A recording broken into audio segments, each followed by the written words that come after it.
দূৰণিৰ পৰাই ৰদাগি চাওঁ তোমাক আজি জানোচা তুমিও চোৱা যদি মোলৈ এবাৰ ঘূৰি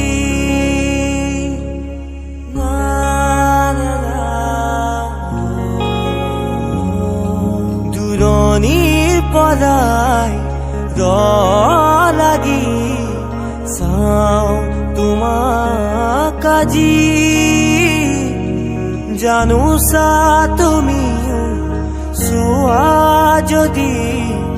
মোলৈ এবাৰ ঘূৰি কিনো কম মই কোৱা সুধিলে